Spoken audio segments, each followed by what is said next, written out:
What happens when someone takes a Ouija board's message to heart? Sit down for a spell with me, ghouls. Let's go way back in time to Oregon in 1924 for a tale sprung from divine inspiration and altruistic aspirations that ended in paranoid delirium and murder.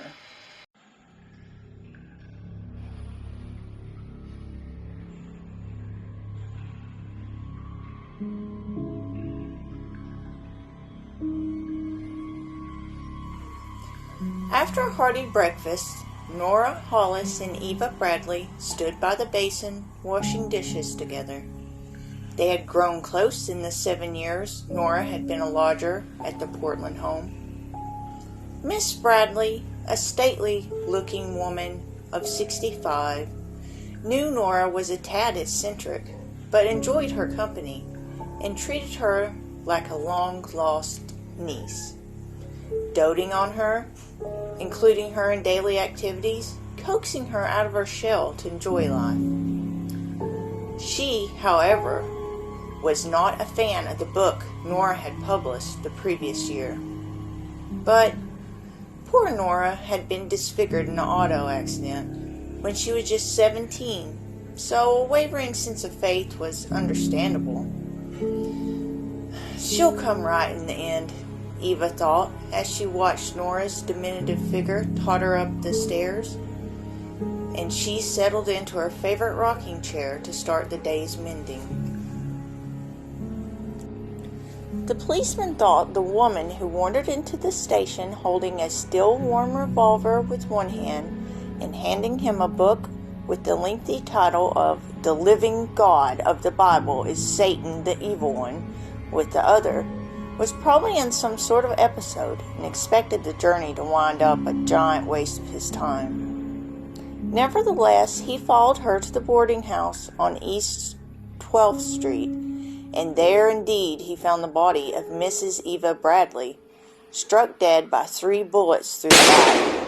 The tablecloth she had been mending intertwined around her and dotted with ever-expanding patches of blood. No one would read it, so I had to kill my best friend. Now everyone will listen to the truth, Nora explained calmly. It was later discovered that this was not a spur-of-the-moment killing as one might think initially. Nora had methodically packed all of her belongings into a bag and transferred the property she owned into her niece's name the week previous. When the thought had first occurred to her that murder was the best course of action is unknown. As soon as the newspapers caught wind, headlines across the country spread news of the bizarre tale. One such proclaimed, "Killing basis for campaign of publicity." A kind of satanic panic followed in the newspapers and those who read it. "Fear revival of dread devil worship," the Cincinnati Commercial Tribune warned in its one-page spread. "Recent murder in Oregon indicates a disposition to indulge in learning concerning demons. The practices of Satanism have a strong appeal to the degenerate types of minds," they insisted. But truth was, Nora Hollis's theology was perhaps much more sacrilegious than mere demon worship, and it all started with a Ouija board.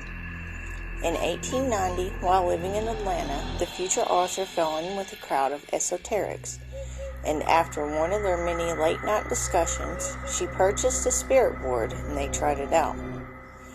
However, Nora was certain one of the party was pushing it, so she waited until her guest had left and seated herself once again in front of the simplistic board and lay her fingertips upon the planchette. It moved. Still skeptical, she pried out the center to look for a magnet, but found none. Upon resuming use, she claimed to hear a melodic deluge of heavenly voices with a single masculine tone standing out from the many childlike ones.